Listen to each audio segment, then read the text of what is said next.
I was 3 racks down from my own when the base-wide alert sounded through every speaker at Forward Operating Base Sentinel. My hands were reaching for my boots before my brain fully registered what my ears were hearing.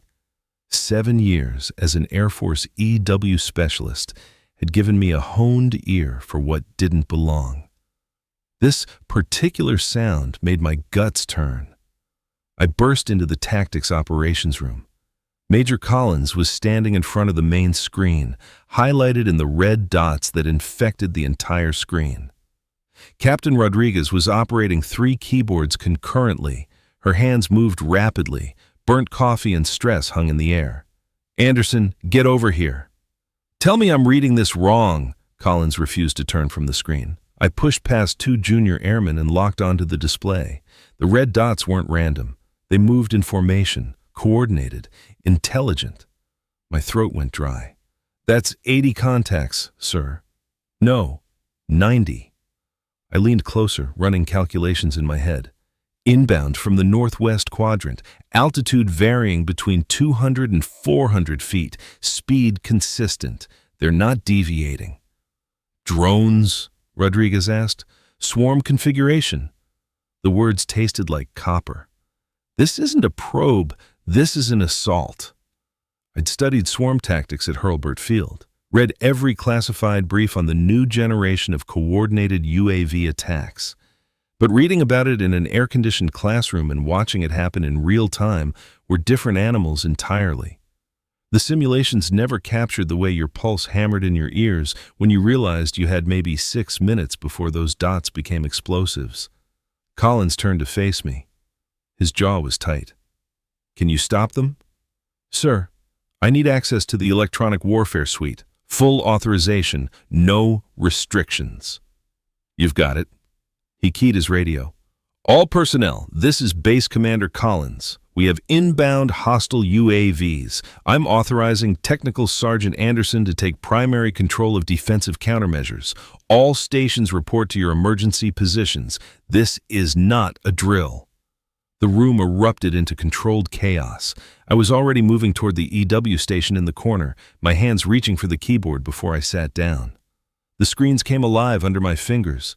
Frequency analyzer, signal interceptor, jammer array controls.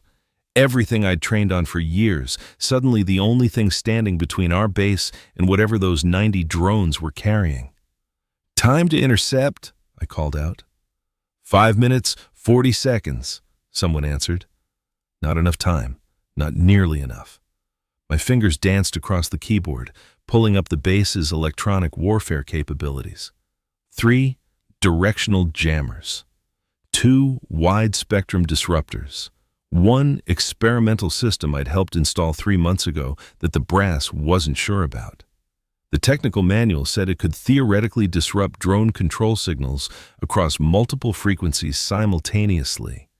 Theoretically was a word I didn't like in situations where explosives were involved. The drones were closing.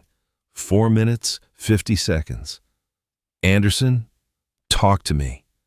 Collins was behind me now, his hand on my chair. "What are you seeing?" "They're using frequency-hopping spread-spectrum communication. Smart. They're anticipating jamming and adapting in real time." I pulled up the signal analysis. "But they're hopping in a pattern. There's always a pattern. I just need to—" My hands froze. There. A microsecond delay between frequency changes, barely detectable, but it was there, like a heartbeat. Every drone in the swarm was synced to that timing. If I could match it, predict the next hop before it happened, I could hit them during the transition. That half-second window where they were vulnerable. 4 minutes, 10 seconds. "I need the experimental jammer active, now." "Anderson, that system hasn't been fully tested." "Sir, with respect, neither has a coordinated drone swarm attack on this base. I can stop them, but I need that jammer online." Collins hesitated for exactly 2 seconds. Then he nodded. "Do it." I activated the system, watching the power levels climb. The equipment hummed, building charge. My monitor showed the swarm's approach vector. They were spreading out now, preparing for multiple impact points. Smart tactical move, harder to defend against.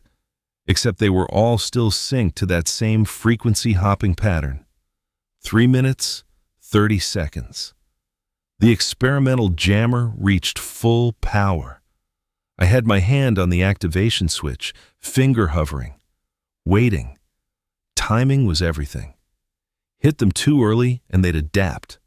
Too late and we'd be picking shrapnel out of our walls. I needed them close enough that they couldn't abort, but far enough that falling drones wouldn't pancake our position. "They're within our outer perimeter," Rodriguez announced. Her voice was steady, but I could hear the edge underneath. 2 minutes, 50 seconds. I closed my eyes, listened. Not with my ears, but with something deeper. 7 years of reading signals, tracking frequencies, understanding how electronic warfare worked at a level that went beyond technical knowledge. It was feel, instinct, the kind of thing you couldn't teach in a classroom. The pattern was beautiful in its own way. Whoever programmed these drones knew their craft. The frequency hops were elegant, efficient, almost musical in their rhythm.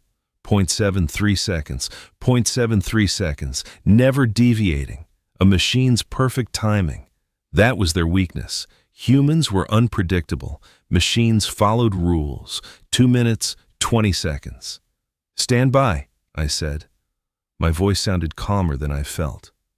15 seconds. I watched the signal analyzer, waited for the next frequency hop, saw it coming like a wave building in slow motion. The millisecond window opened. I hit the activation switch. The experimental jammer came alive with a sound like tearing metal. The screens lit up with cascading interference patterns. I'd programmed it to flood every frequency in their hopping sequence simultaneously, creating a wall of electronic noise so dense that no control signal could penetrate it. But the real trick was the timing. I'd synced the jamming pulse to hit during their frequency transition, catching them in mid-hop with nowhere to go. The red dots on the display stuttered, wavered, then started falling out of formation like dominoes. "It's working," Rodriguez breathed. But I wasn't celebrating yet. My eyes were locked on the display, watching, waiting for the counter move. Whoever was controlling these drones was smart. They wouldn't give up that easily. 1 minute, 40 seconds. Half the swarm was down, tumbling out of the sky like mechanical birds shot mid-flight. But the other half, they were adapting. I could see it in their movement patterns. They'd broken formation, spread out, started operating independently. No more synchronized frequency hopping. They'd gone autonomous. "Sir, we've got a problem." I kept my hands moving, adjusting parameters, searching for the new pattern. "They've switched to independent operation. No external control signals. They're running on pre-programmed attack vectors now." "Can you stop them?" "Not the same way. They're not listening to anything external anymore. They're just following orders that are already loaded in their systems." 45 remaining drones, still closing. 1 minute, 10 seconds to impact. I pulled up the base defense grid. We had Avenger systems positioned at 3 points around the perimeter. Short-range air defense, designed to take out aircraft and missiles. The targeting systems could track the drones, but 45 simultaneous targets would overwhelm the system.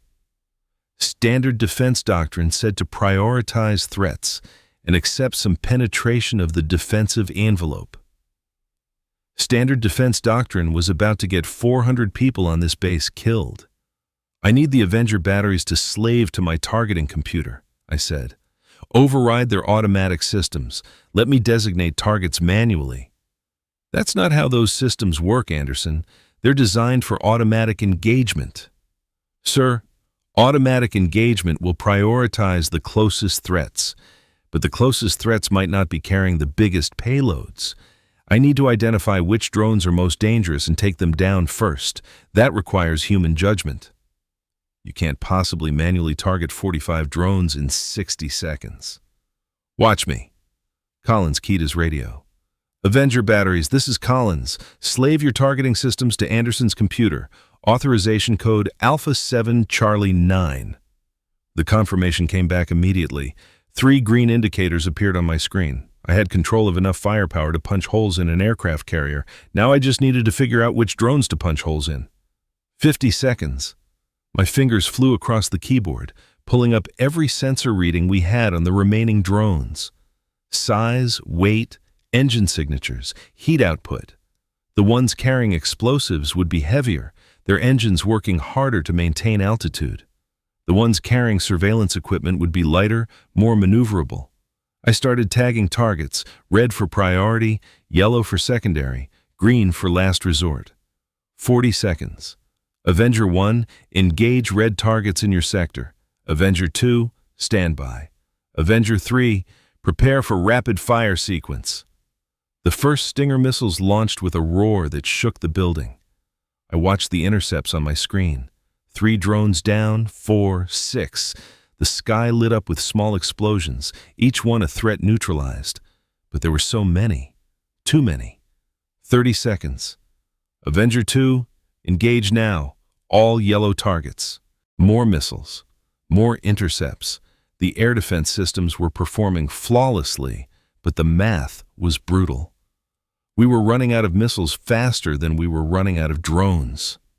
20 seconds. 12 drones remained. I had 8 Stinger missiles left between all 3 Avenger batteries. The math didn't work. 4 drones were going to get through. At least. I stared at the display, my mind racing through options that didn't exist. We couldn't shoot them all down. We didn't have enough ammunition. What we needed was... Wait. I pulled up the electromagnetic pulse generator. Another experimental system, this one even less tested than the jammer. The brass had installed it 6 months ago as a last-ditch defense against incoming missiles. The idea was to create a localized EMP burst, strong enough to fry the electronics of anything in a 100-meter radius. The problem was that it would also fry electronics on our base, communications, computers, medical equipment. Everything with a circuit board would be dead, but we'd be alive. Sir, I need your authorization for EMP activation. Negative, Anderson. That'll knock out half our systems. It'll knock out the remaining drones, sir. They're 60 seconds from impact. This is the call. I could see Colin's reflection in my monitor. He looked older suddenly. The weight of command etched into the lines around his eyes.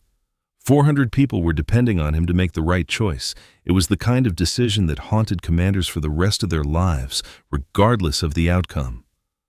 Do it, he said quietly. I activated the EMP generator. The power surge was immediate and massive. Every light in the Tactical Operations Center went dark. Emergency batteries kicked in, painting everything in red emergency lighting.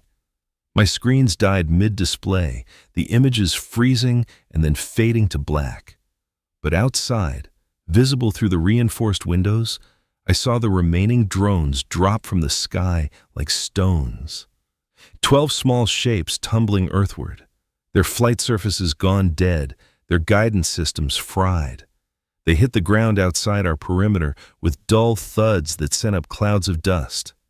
The Tactical Operations Center was silent, except for the hum of emergency power and the sound of people breathing. Nobody moved. Nobody spoke. We were all just standing there in the red emergency lighting, processing what had just happened. Then Rodriguez let out a breath that might have been a laugh or might have been a sob. Holy hell, Anderson, you actually pulled that off. I sank into my chair, my legs suddenly unreliable. My hands were shaking. The adrenaline that had kept me focused for the last 6 minutes was draining away, leaving behind exhaustion so complete I could barely keep my eyes open. But I couldn't rest yet. Not until I knew everyone was safe. Damage report, Collins ordered, his voice cutting through the daze. All stations, check in. The reports came in one by one.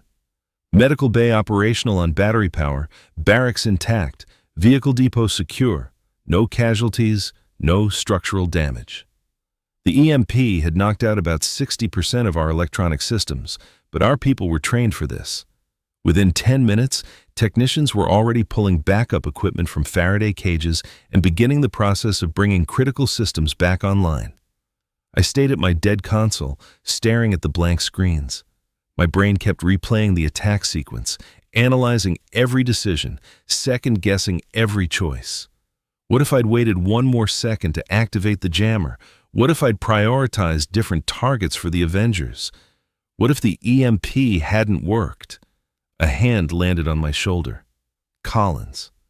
"You did good, Sergeant, real good." I nodded, but didn't trust myself to speak. The what-ifs were still churning. In electronic warfare, you never knew if you'd made the right call until it was over. And even then, you kept wondering if there had been a better way. "Get yourself to medical," Collins continued. "Get checked out. That's an order." "Sir, I need to analyze the attack, figure out where they came from, how they coordinated, the frequency patterns. Can wait 3 hours. Medical first, then food. Then you can dive into your analysis." He squeezed my shoulder. "You just saved 400 lives, Anderson. Take care of yourself for a minute." The medical bay was packed with people getting checked for minor injuries from the controlled panic of the attack. Bumps and bruises from moving too fast in the dark. A few cuts from broken equipment. Nothing serious. The medic who looked me over found elevated heart rate and blood pressure, which was about what I expected. She handed me an energy bar and told me to sit quietly for 20 minutes. I couldn't sit quietly. My mind wouldn't stop working. I pulled out my personal tablet, one of the few pieces of electronics I kept in a Faraday bag specifically for EMP scenarios, and started documenting everything I could remember about the attack. Timings, frequencies, signal characteristics. Every detail mattered. Somewhere in that data was information about who had launched the attack and why. The energy bar tasted like cardboard, but I forced it down. Fuel for the brain. Keep the engine running. By the time I made it back to the Tactical Operations Center, the main systems were coming back online. The room no longer looked like the emergency ward of a hospital. Normal lighting had returned. People were working at their stations with the focused intensity of professionals who knew they'd just dodged something terrible. Captain Rodriguez was at the communications station, coordinating with higher headquarters. She saw me enter and waved me over. "CENTCOM wants a full brief on the attack. They're sending a technical team to analyze the wreckage. ETA 6 hours. She lowered her voice. "They also want to know how you stopped 90 drones with our current defensive loadout. Apparently, every other base in the region got hit tonight. We're the only ones who didn't take casualties." That information hit me like cold water. This was coordinated, theater-wide. "Looks that way. 3 bases took damage. 1 had 12 wounded. You want to know the kicker? All of them followed standard defense protocols. Prioritize closest threats, let the Avengers run automatic targeting. It didn't work. The swarms were too big, too fast, too coordinated." I thought about that. About how I'd gone against standard doctrine. About how I'd manually designated targets instead of trusting the automatic systems. About how I'd fried half our electronics with an EMP rather than let 4 drones reach our walls. Standard doctrine assumed you were facing traditional threats, aircraft, missiles, things that move predictably and could be engaged with proven tactics. Drone swarms weren't traditional threats. They required new thinking, new tactics, and apparently a willingness to break the rules. "Rodriguez, I need access to the recovered drones, as many as we can gather. You think you'll find something?" "I know I'll find something. These weren't hobbyist drones. The frequency hopping alone requires sophisticated hardware and programming. The coordination, the tactical adaptation when half the swarm went down, that's military-grade software. Maybe better than military-grade." She nodded slowly. "I'll talk to Collins. In the meantime, you should know, you've got about 30 officers from other bases who want to know exactly what you did and how you did it. You're about to become very popular in the counter-UAS community." Popular wasn't the word I'd use. More like intensely scrutinized. Every decision I'd made would be picked apart, analyzed, criticized, and either validated or condemned by people who hadn't been in that room, hadn't seen those red dots spreading across the display, Hadn't felt the clock counting down to impact. But that was the job. You made the call. You lived with the consequences. You learned what you could and tried to do better next time. The recovery teams brought in 17 intact drones by dawn. Well, intact was generous. They were scorched, cracked, fried by the EMP. But the core components were there.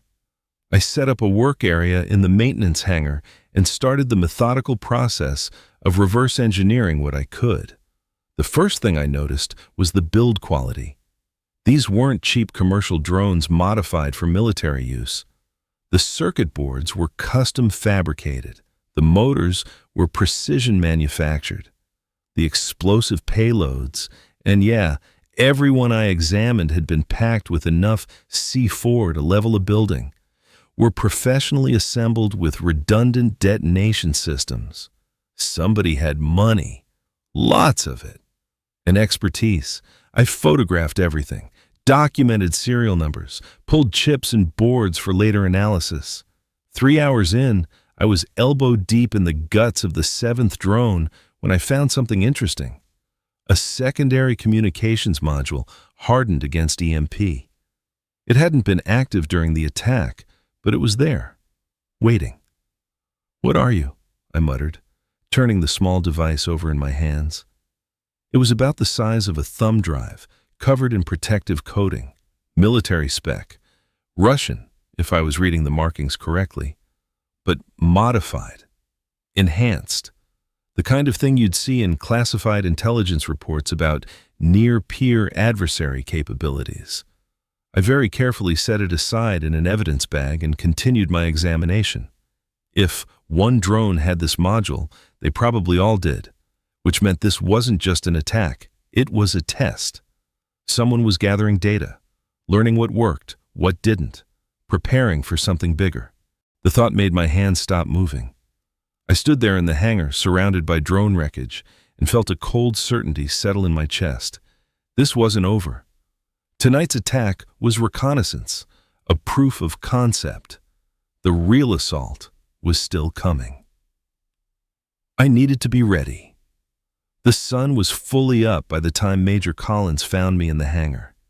I had 7 drones partially disassembled on the workbench, components sorted into organized chaos that made sense to me and probably nobody else. "You haven't slept," he observed. "Neither have you, sir." He smiled tiredly. "Fair point. What have you found?" I walked him through my analysis, the custom hardware, the professional assembly, the secondary communication modules. I saved the scariest part for last.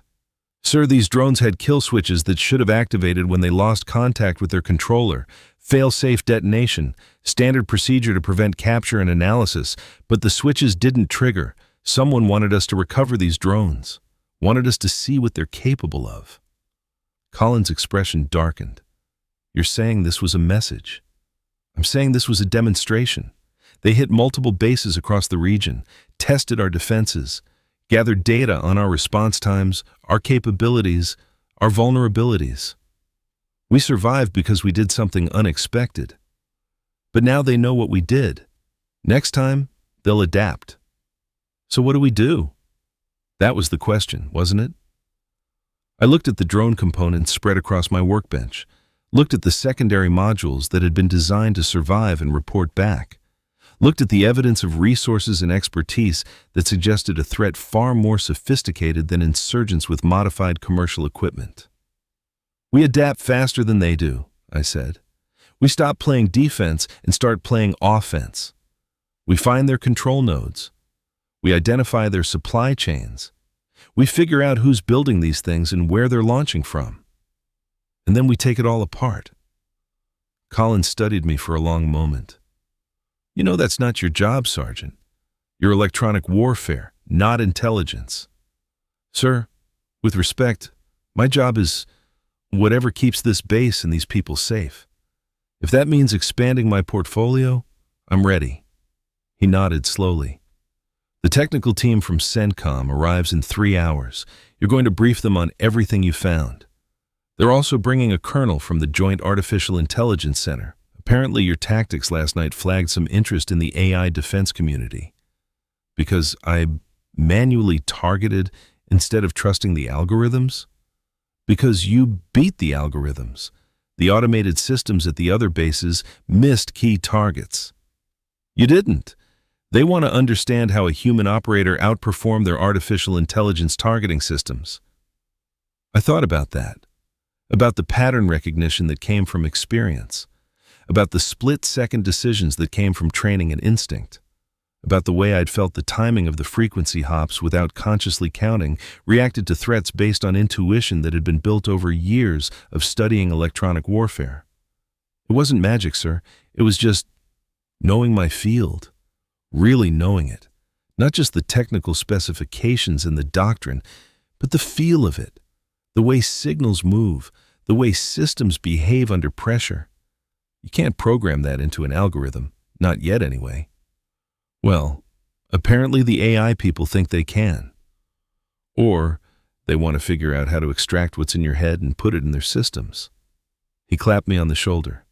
Get some coffee, clean yourself up, and prepare to explain your genius to a room full of people who are going to ask you questions you probably can't answer. Looking forward to it, sir. He laughed. Liar. The brief with the CENTCOM team went about as well as I expected, which is to say it was 3 hours of increasingly technical questions that probed every decision I'd made during the attack. The colonel from the Joint AI Center, a sharp-eyed woman named Kim, who looked like she could disassemble a neural network in her sleep, was particularly interested in the manual targeting sequence. You processed 45 targets in under 60 seconds, she said, reviewing my documentation. Identified priority threats based on engine signatures and thermal output. Made engagement decisions faster than our automated systems. How? Training, ma'am. Experience. I've spent 7 years working electronic warfare systems. You learn to read the data streams. You develop an intuition for threat assessment that goes beyond just technical specifications. But you can't explain the specific cognitive process you used? I thought about how to answer that. Ma'am, can you explain exactly how you recognize a friend's face in a crowd? You just do, right? Your brain processes thousands of data points, facial features, gait, body language, and arrives at a conclusion in milliseconds. You can't articulate every step of that process, but it works. Threat assessment is similar. I look at the data, and somewhere in my brain, 7 years of training and experience processes it and tells me what I'm looking at. I couldn't program an algorithm to do it because I don't consciously know all the steps I'm taking. Colonel Kim made a note on her tablet. That's the challenge we face with artificial intelligence. We can program systems to follow rules, to process data, to make decisions based on logic trees. But we can't replicate human intuition. Not yet. With respect, ma'am, maybe that's not a bad thing. Algorithms don't second-guess themselves. They don't feel fear or pressure. But they also don't adapt to novel situations the way humans do. Last night's attack was novel. The doctrine didn't cover it. The automatic systems weren't designed for it. I had to improvise, make it up as I went. That's something humans are pretty good at. She smiled slightly. You're arguing for human operators in an era where we're trying to automate everything. I'm arguing for human operators working with AI systems, ma'am. Let the computers handle the routine processing, the data crunching, the probability calculations. But keep humans in the loop for the decisions that matter, the judgment calls, the creative solutions, the stuff that requires thinking outside the box. That's an expensive proposition. Training human operators to your level of expertise takes years. Yes, ma'am. But losing bases because our automated systems can't adapt to new threats is also expensive. Last night proved that. The bases that relied solely on their automated defenses took casualties. We didn't, because I could do something the computer couldn't. I could break the rules when the rules weren't working. The brief wrapped up with promises of further analysis and potential changes to doctrine. The CENTCOM team took custody of the drone wreckage, though I'd already documented everything I needed.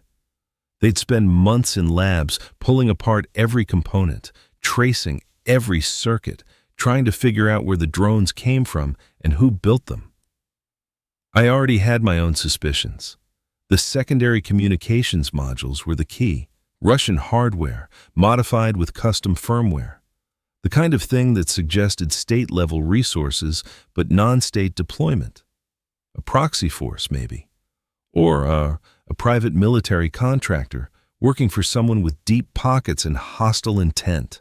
Finding out for sure would require intelligence resources I didn't have access to. But I could prepare for the next attack because I was certain there would be a next attack. You didn't invest that much money and expertise into a demonstration strike and then walk away. You gathered your data, you adapted your tactics, and you came back harder. The question was whether we could adapt faster. 3 days after the attack, I was back in my quarters during a rare down period, trying to catch up on sleep that wouldn't come.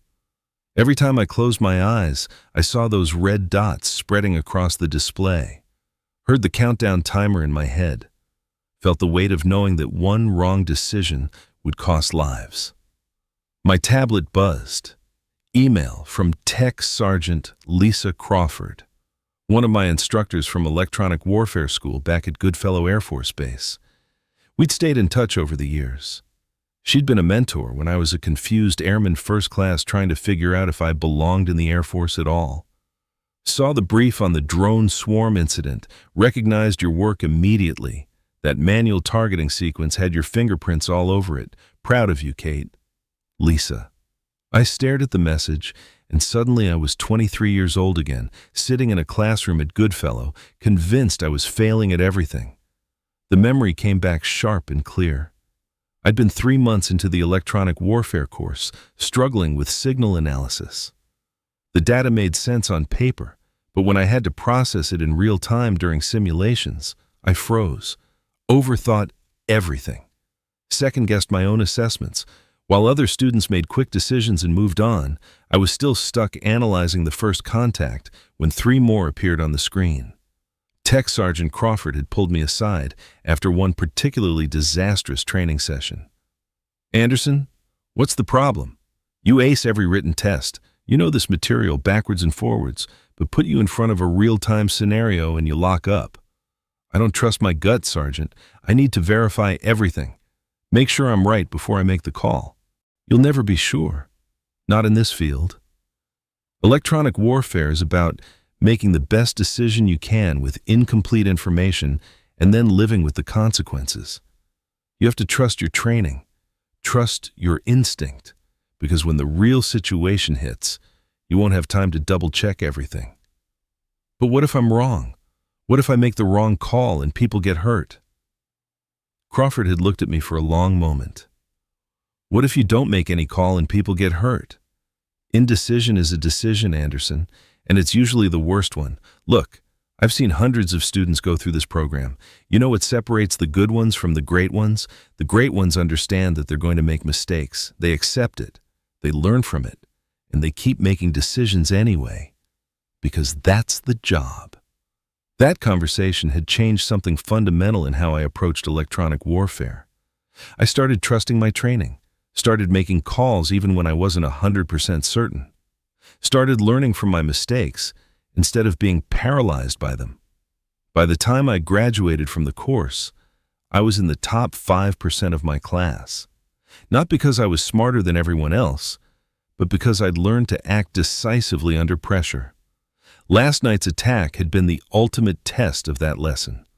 I'd made a dozen critical decisions in 6 minutes, each one based on incomplete information and gut instinct backed by years of training. Some of them might have been wrong. Some of them might not have been optimal. But they'd been good enough. And in combat, good enough was sometimes the difference between survival and catastrophe. I typed a response to Crawford's email. Thanks, Sergeant. Your lessons kept me alive last night and kept a few hundred other people alive too. Kate. The next morning brought news I'd been dreading. Intelligence intercepts suggested another coordinated drone attack was being planned, larger scale, more sophisticated. The adversary had learned from the first wave and was adapting their tactics. Major Collins called me into his office, along with Captain Rodriguez and our intelligence officer, Lieutenant Marcus Chen. Chen was a sharp kid, fresh from the Defense Language Institute, who spoke 3 languages fluently and read signals intelligence like most people read newspapers. "Show her," Collins said to Chen. The lieutenant pulled up a satellite image on the main display. It showed a compound in the mountains, maybe 200 kilometers from our position. NSA intercepted communications, suggesting this location is being used as a drone assembly and launch facility. They're building a second wave. Based on the chatter, we're looking at 200-plus units, maybe more. 200 drones, more than double the first attack. When? I asked. 72 hours? Maybe less. They're accelerating the timeline, probably because word got out about how we stopped the first wave. They want to hit us before we can fully prepare. Rodriguez leaned forward. "Can we call in an airstrike? Take out the facility before they launch?" "Negative," Collins said. "The compound is in a gray zone, not officially hostile territory, but not friendly either. State Department is having kittens over the potential diplomatic fallout of a strike. By the time they finish arguing about it, those drones will be inbound." "So we defend," I said. "Again." "We defend," Collins confirmed. "But this time we have 3 days to prepare instead of 6 minutes. I want you to design whatever defensive system you think we need. I'll authorize whatever resources are available. You kept us alive once, Sergeant. Do it again." I spent the next 6 hours locked in the Tactical Operations Center with every defensive systems manual we had. The problem was straightforward but brutal. 200 drones was beyond the capacity of our current defensive loadout. Even with the Avenger batteries, even with the electronic warfare suite, even with the EMP generator, we couldn't stop that many simultaneous threats. I needed to change the equation. Instead of trying to shoot down 200 drones, I needed to prevent 200 drones from reaching us in the first place. That meant targeting them at the source, disrupting their launch, creating a defense perimeter that extended beyond our physical walls. The answer came from an unexpected source. I was reviewing specifications for the experimental jammer when I noticed something in the technical documentation. The system could be configured for not just disruption, but for signal injection.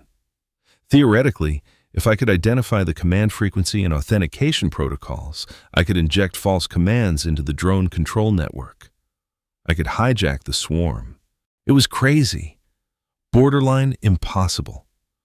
The authentication protocols alone would take days to crack, and that assumed I could even capture enough signal data to analyze. But if it worked, if I could take control of even a portion of the swarm and turn them against their own launch facility, we might actually survive this. I pulled Rodriguez aside. "I need a field team, small, mobile electronic warfare specialists with signal intercept capability. And I need them inserted as close to that compound as possible without triggering a diplomatic incident." She raised an eyebrow. "You want to go out there, 3 days before an attack?" "I want to get inside their control network, map their command structure, identify vulnerabilities we can exploit during the actual assault. Best case, we crack their authentication and hijack the swarm. Worst case, we gather enough intelligence to develop better defensive tactics." That's insane. That's electronic warfare. Rodriguez smiled despite herself. "I'll talk to Collins. But Kate, if you're going out there, you're taking backup, real backup, not just tech specialists." The team came together in 8 hours. Me, 2 electronic warfare techs from our squadron, Senior Airman Marcus Grant and Staff Sergeant Jennifer Park, and a 4-person security detail from our base defense squadron led by Tech Sergeant Isaiah Brooks. Brooks was a former Army Ranger who'd retrained into the Air Force, and he had the kind of quiet competence that made you feel safer just having him nearby. We launched at 0200 hours, Two Humvees packed with electronic surveillance equipment and enough firepower to fight our way out of trouble if diplomacy failed. The plan was simple in concept, suicidal in practice. Get within signal range of the drone compound. Set up our intercept equipment. Capture enough communications data to reverse engineer their control protocols. Get out before anyone noticed we were there. The drive took 3 hours through terrain that made my teeth ache. Narrow mountain roads with drop-offs that disappeared into darkness. No guardrails, no margin for error. Grant drove the first vehicle with the careful precision of someone who really didn't want to die in a traffic accident. I was in the passenger seat, monitoring our electronic countermeasures suite, making sure we weren't painting ourselves as targets for any hostile radar systems that might be looking. "How close do we need to get?" Brooks asked from the back seat. "Within 5 kilometers for good signal intercept. Closer is better, but close enough to be spotted is bad. So we're looking for the sweet spot between too far to work and close enough to get shot." "Welcome to electronic warfare, Sergeant," he chuckled. "Beats sitting on base waiting for drones to show up." We found our position at 0530 as the eastern sky was just starting to think about getting lighter. A rocky outcropping with decent cover, direct line of sight to the compound, and, critically, a relatively fast exit route if things went south. Park and I set up the intercept equipment while Grant configured our directional antennas, and Brooks positioned his security team in a defensive perimeter. "Going active," I announced, powering up the signal interceptor. The equipment hummed to life, reaching out across 5 kilometers of empty air to sniff for electronic communications. The display lit up with data streams, lots of them. "That's a lot of traffic," Park observed. She was monitoring the frequency analyzer, watching for patterns in the signal characteristics. Multiple command channels, encrypted, high bandwidth data transmission. Whatever they're doing in there, they're doing it at scale. I pulled up the signal classification software and started sorting through the mess of electromagnetic noise, cell phone signals, commercial radio broadcasts, military communications on standard NATO frequencies, probably local forces doing their routine business. And there, underneath it all like a heartbeat, the drone control network. "Got it," I said. "Primary command channel on frequency 6.8 gigahertz, secondary channel on 7.2. Encryption looks like, wait." I leaned closer to the display, my brain working through what I was seeing. "That's AES-256 with custom key exchange, military grade, but the implementation is sloppy. They're reusing initialization vectors. That's a vulnerability we can exploit." Park pulled up her own analysis tools. "I'm seeing telemetry data from multiple units. They're running systems checks, testing flight controls. This is pre-launch preparation. They're getting ready for the attack." "How long until launch?" Brooks asked. "Based on the activity patterns? 24 to 36 hours? Maybe less." I saved the signal captures to our secure storage. "We've got what we need. Time to get out of here before someone notices we're—" The world exploded into light and sound. Actually, what happened was that a spotlight snapped on from the compound, sweeping across the mountainside, and my brain interpreted it as an explosion because adrenaline does funny things to perception. But the effect was the same. We'd been spotted. "Move! Now!" Brooks was already hauling Park away from the equipment, his rifle up and scanning for threats. Grant killed the power to our systems, plunging us back into relative darkness. I grabbed the storage drive with our captured data and ran for the Humvees, my brain processing the disaster unfolding around us.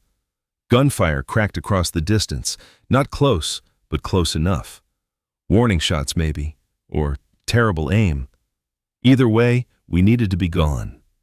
We piled into the vehicles, engines roaring to life, and Brooks took the wheel of the lead Humvee with the kind of aggressive driving that suggested he'd done this before. The road, if you could call it a road, disappeared beneath us in a blur of rock and dust and terror. More gunfire, closer now. Something pinged off the armor plating. "Contact rear," someone shouted from the second vehicle. Our security team was returning fire, controlled bursts designed to discourage pursuit rather than kill anyone. Diplomatic incident avoidance protocol. Kill the enemy combatants and you start a war. Make them think twice about following you and you might survive the night without starting World War III. We made it 3 kilometers before I realized we had a bigger problem than pursuit. My electronics were picking up active radar. Search patterns. Something airborne was looking for us. "They've got aerial assets," I called to Brooks. "Probably drones, maybe helicopters. Can you jam them?" "Not without giving away our exact position. The moment I light up our jammers, we're a beacon." "So, we're choosing between being found eventually or being found immediately." "Pretty much." Brooks thought for exactly 2 seconds.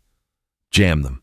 If they find us, we fight, but I'd rather see them coming." I activated our electronic warfare suite. The familiar hum of jamming equipment filled the Humvee, and on my display, the hostile radar signals dissolved into static. But we were broadcasting now. Anyone with the right equipment could triangulate our position. We'd traded stealth for defensive capability, and I just had to hope it was the right call. The pursuit continued for another 10 minutes before Brooks made an aggressive turn onto a side path that barely qualified as vehicle-worthy. The Humvee bounced and rattled like it was trying to shake itself apart, but we emerged onto a different road, one that took us away from the compound and toward friendly territory. By the time the sun was fully up, we were back at base, dusty and exhausted, but alive. More importantly, the storage drive with our captured signals was intact. I had what I needed to crack their drone control network. Collins met us in the debriefing room, his expression somewhere between relief and fury. "You got spotted." "Yes, sir. But we got the data. Their authentication protocols have a weakness. I can exploit it." "You can hijack their drones?" "I think so, sir. Give me 24 hours with this data and I'll know for sure." He studied me for a long moment. "You have 18 hours. That's when intelligence thinks they'll launch. Get to work, Sergeant." The next 18 hours were a blur of code analysis, cryptographic reverse engineering, and enough coffee to power a small city. Park and Grant joined me in a secure workspace. The 3 of us hunched over computers, pulling apart the signal captures we'd risked our lives to collect. The encryption itself was solid. A ES-256 with proper implementation would take years to break through brute force. But the people who'd built this system had made mistakes. Small ones. The kind that only show up when you're working fast and don't have time for proper security audits. "They're reusing initialization vectors," I explained to Park, pointing at the pattern in the data stream. "Every 1,000th command packet uses the same IV. That's enough. We can use that to build a chosen plaintext attack, recover portions of the key stream, and inject our own commands," Park finished. Her eyes were bright with understanding. "We can make them think we're their controller." "Exactly. We just need to figure out the command structure. What codes trigger what behaviors, flight controls, targeting systems, detonation sequences." Grant pulled up a schematic he'd been building from the telemetry data. "Based on what I'm seeing, their command structure is hierarchical. There's a master control node that sends high-level instructions. Then individual drones execute based on their local programming. If we can spoof commands from that master node, we can redirect the entire swarm," I said. "Make them think they're getting legitimate orders when they're actually following our instructions." It was elegant. It was terrifying. It was also our only shot at stopping 200 drones from overwhelming our defenses. By hour 16, we had a working exploit. By hour 17, we'd tested it against simulated drone control systems and confirmed it worked. By hour 18, I was in the Tactical Operations Center, hands on the controls of our electronic warfare suite, watching the countdown clock tick towards 0. "Signal intercept confirms drone launch," Lieutenant Chen announced. 206 units airborne. Estimated time to contact, 7 minutes, 30 seconds. Collins stood behind me, silent and solid. The room was packed with personnel, all of them watching the main display where red dots were spreading across the map like a digital plague. This time, there were twice as many dots, twice as many threats, twice as many things that could go wrong, but this time, I had a plan. "Activating electronic warfare suite," I said. My hands moved across the keyboard with practiced precision. "Spoofing master control node, now." On my screen, the drone control network lit up. I was seeing what their controller saw, 206 drones in formation, approaching our position, following their programmed attack vectors. The system thought I was the legitimate controller. It was waiting for my commands. I typed in the first instruction: redirect flight path, target coordinates, compound location where the drones had launched from. For 3 seconds, nothing happened. Then, on the main display, the red dots started turning. Not all of them. About 60 drones broke formation and began flying back toward their launch point. 60 drones that were now following my orders instead of the adversaries. "Holy hell," Rodriguez breathed. "You're actually doing it." But the other 150 drones kept coming. Their local programming was overriding my commands. Or maybe their controller had realized something was wrong and switched to a backup communication channel. Either way, I had 150 hostile drones still inbound and only a few minutes to stop them. "Time to contact. 5 minutes," Chen announced. I activated the directional jammers, flooding the control frequencies with interference.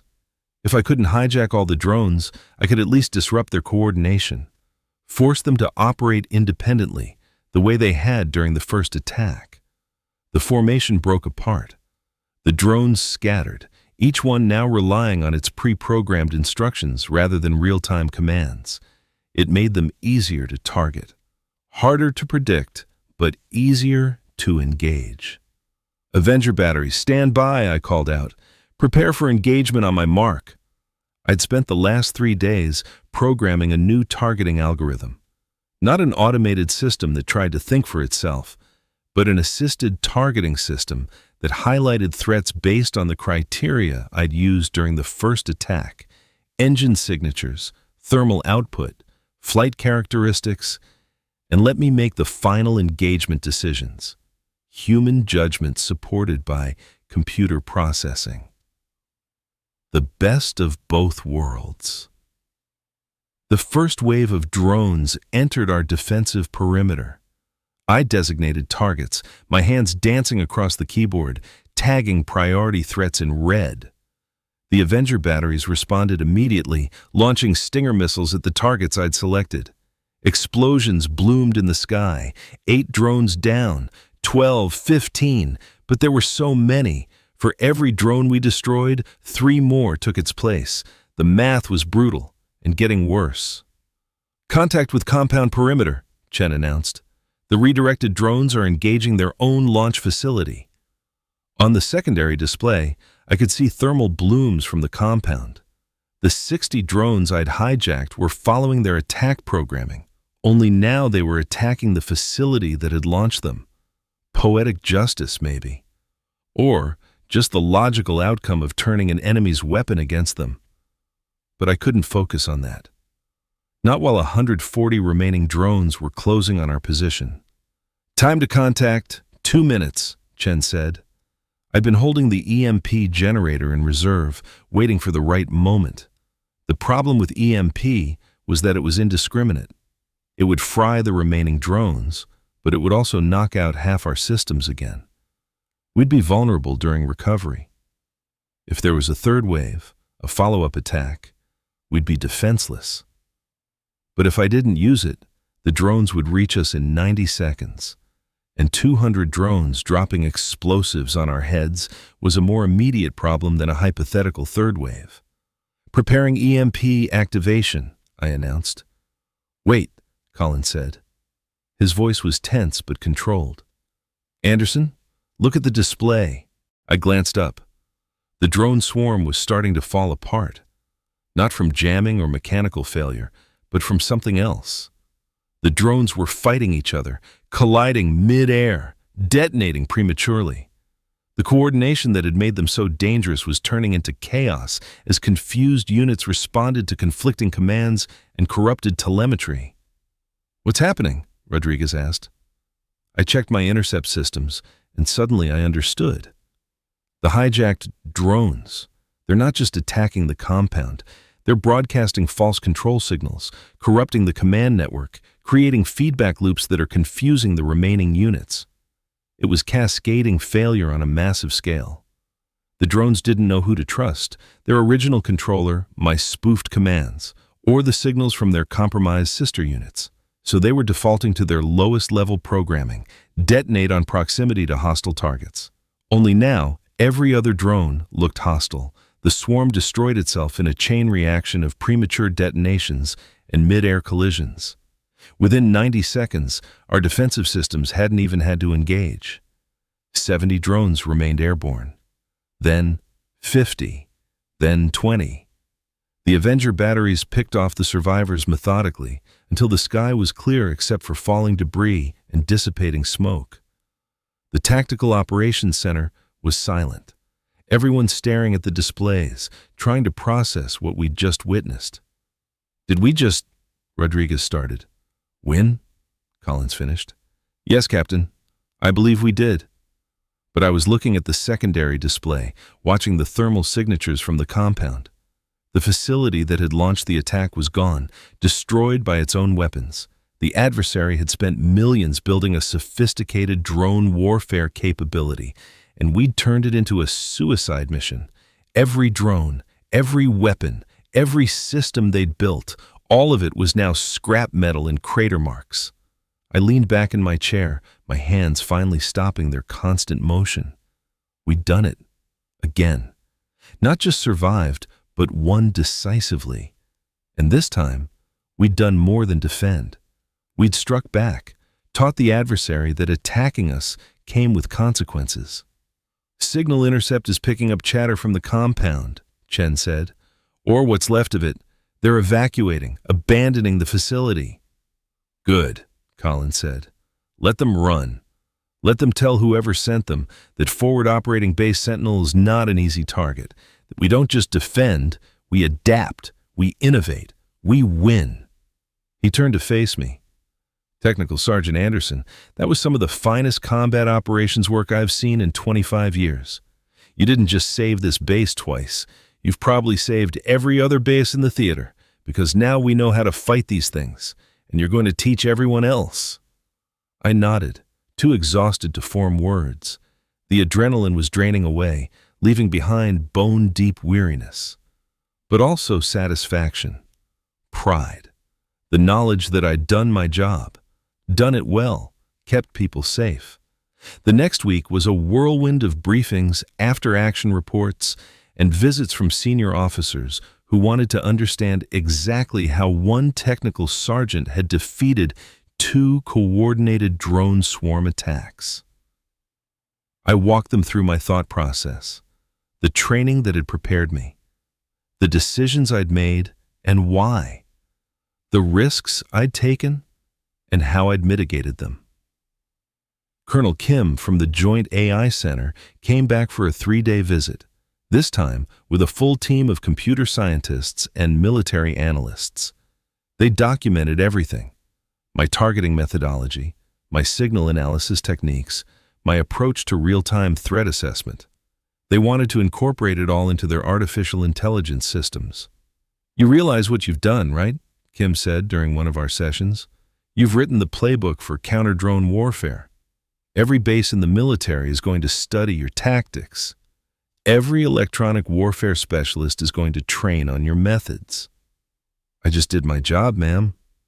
"No, Sergeant. You did everyone's job. The intelligence analysts who would have taken weeks to crack those protocols. The computer scientists who would have taken months to develop the hijacking exploit. The tactical planners who would have taken years to develop counter-swarm doctrine. You did it all in 3 days because lives depended on it." That night, I finally had time to sit alone and process everything that had happened. I thought about those first few seconds of the initial attack, when I'd seen 90 red dots spreading across the display.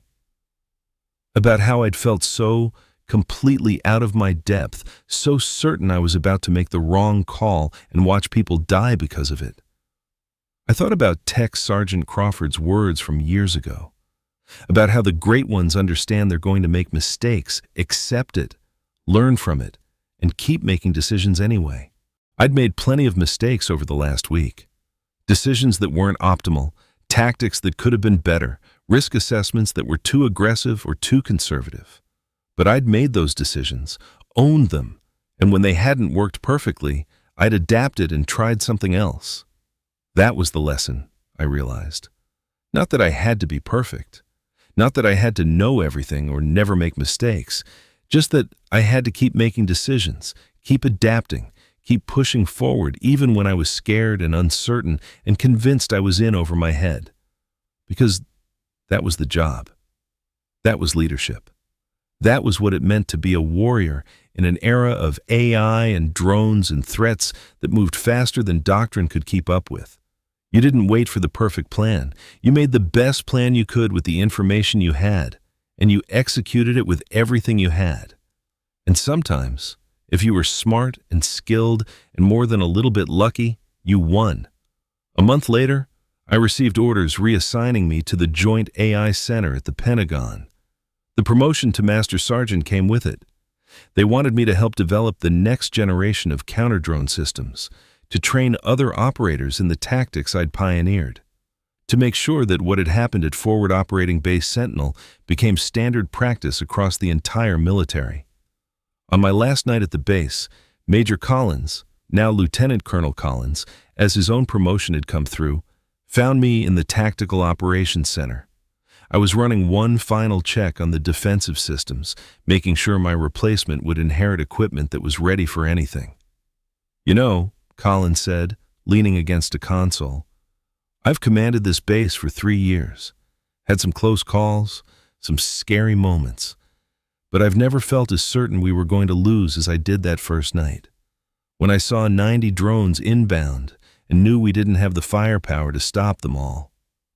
We found a way, sir." "You found a way?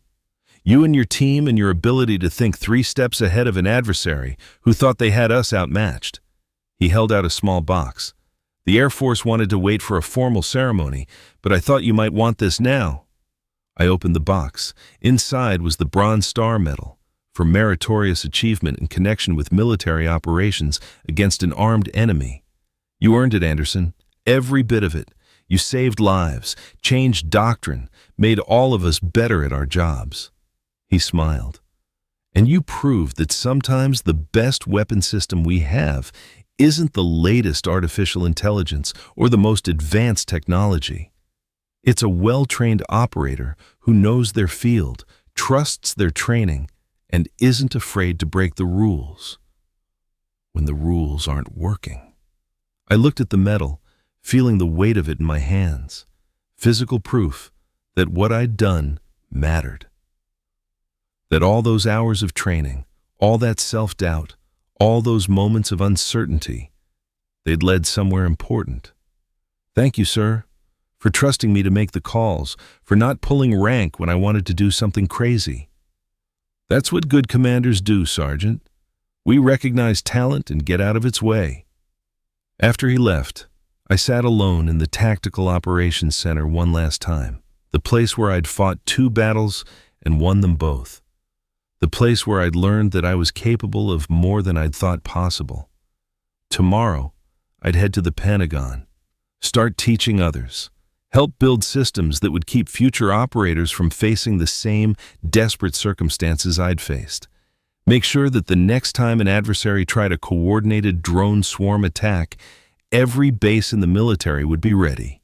But tonight, I was just Technical Sergeant Catherine Anderson, 29 years old. Electronic warfare specialist, defender of Forward Operating Base Sentinel, and for the first time in a long time, I felt like I truly belonged in the uniform I wore. The screen in front of me flickered. A new contact appeared on the display. Just one, moving slowly. Transponder code marked it as friendly, A supply helicopter inbound from the north. Routine traffic. Nothing threatening. I watched it for a moment longer, then powered down the systems and headed for the door.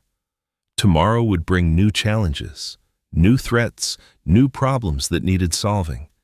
But tonight, for the first time in weeks, I was going to sleep knowing that I'd done everything right. Well, not everything, but close enough. And in my field, close enough was pretty damn good. So that's my story. That's how one Air Force technical sergeant defended a forward operating base against coordinated drone swarm attacks and helped write the playbook for modern counter-UAS warfare. The tactics I developed that week are now standard practice across the military. The hijacking exploit I created is classified, but it's being used to protect bases around the world. People ask me if I was scared, if I ever doubted myself, if I ever thought about freezing up when the pressure got too intense. The honest answer? Yes, to all of it. I was terrified. I doubted every decision, and there were moments when I wanted nothing more than for someone else to take over and make the call. But I didn't freeze, because 7 years earlier, a tech sergeant named Lisa Crawford had taught me that indecision was a decision, and usually the worst one, that the job wasn't about being perfect.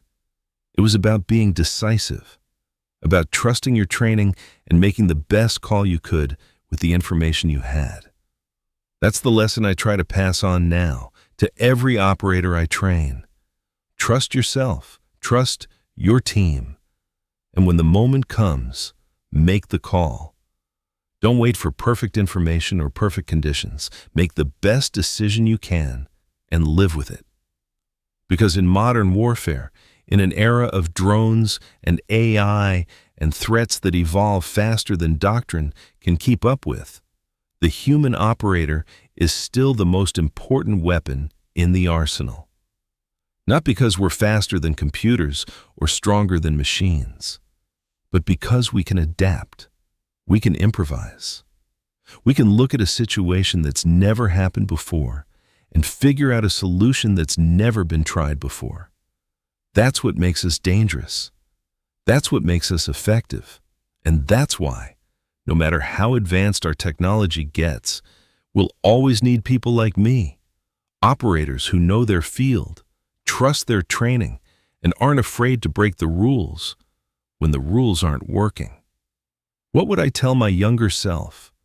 That 23-year-old airman struggling in electronic warfare school? I'd tell her what Tech Sergeant Crawford told me. You're going to make mistakes. Accept it. Learn from it. And keep making decisions anyway. Because that's the job. That's leadership. That's what it means to serve. And I wouldn't trade it for anything.